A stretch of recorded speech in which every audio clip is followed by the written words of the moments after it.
اول فيديو من ال1000 دينار لل100 مليون. اللي ما يعرفني انا حسن اسماعيل، صانع محتوى عراقي. قررت اسوي تحدي لجمع 100 مليون دينار عراقي من فلوس الاعلانات حتى اتبرع بيها لاطفال مرضى السرطان. واذا وصلت لاول 50 مليون راح ازين لحيتي. وهذا الفيديو اول وال1000 خطوه تبدا بخطوه. تعالوا خلينا نشوف ايش قد راح نحصل. الفيديو الاول لمطعم مختص بالمندي ببغداد. اول ما دخلنا المطعم استقبلنا الشيف اليمني وتوجهنا مباشره للمطبخ. واول شيء سويناه صبينا التمن المندي وبعدها خلينا مندي اللحم. القطع مالتهم ذايبه ومستويه الى درجه. الطبق الاول صار جاهز، نخلي فوقه شويه بصل بالاضافه للطماطم والفلفل. وهسه نسوي الطبق الثاني، نخلي تمن المندي وبعدين نخلي الدجاج العراقي. الاطباق مالتنا صارت جاهزه وهسه نروح حتى نجرب. الحلو بيهم عندهم هذه الجلسات العربيه وكذلك موجود الطاولات اذا تحبون تقعدون عليها. المنظر قدامكم الاكل كلش شهي. تعالوا خلينا نجربه سويا. اول الغيث قطره. واول شيء بلشنا به مند اللحم. اللحم مالتهم كان ذايب وطعمه كلش طيب ومميز. وللناس اللي تحب الحراره فالدقوس ملك الساحه. اللحم انطيه 9 على 10. وراها نتوجه للدجاج، واهم شيء انه يكون طعمه طيب وما بيه زفر. وهذا اللي لقيته. الدجاج مالتهم كان طيب والتتبيله داخله بنص اللحم. طبعا المكان مالتهم كلش حلو ومرتب، واذا رحتوا راح ترتاحون به. واهم شيء انه اكلهم طيب. المكان اسمه مند جنات اليمن، مكان ببغداد مدينه الصدر، قطاع 6 بتقاطع البانزيخ. هسه كملنا الشغل مالتنا، تعالوا خلينا نشوف ايش قد راح نحصل. بهذه اللحظه كنت فرحان الى درجه لانه هذا اول مبلغ راح ندخله للحمل.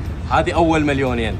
انا ما مصدق الفكره صارت واقع. انا توقعت انه هذا الالف راح يبقى هوايه واحده، بس الحمد لله الله سبحانه وتعالى سهلها، وهذا اول مبلغ. حاليا احنا مجمعين 2,000,000 دينار، باقي لنا 97 مليون و999 الف. تخيلوا راح يجي يوم ونشوفه متروس. الفرح تارسني ترس وماليني. شكرا جزيلا لكم. تذكروا انه انا كل اللي محتاجه من عندكم هو الدعم المعنوي بس، والمادي على الله سبحانه وتعالى. تذكروا دائما انه كل دعم من عندكم لهذه الحمله راح يشجع الناس انه تساهم وتشارك اكثر، بالمقابل راح نجمع المبلغ بشكل اسرع. وهسه الموضوع صار يمكم. اذا ببالكم اي مطعم او شركه او مشروع خاص حابين يكون من ضمن هذه الحمله ويشوفوه بالفيديوهات الجايه، سووا له تاج بالتعليقات.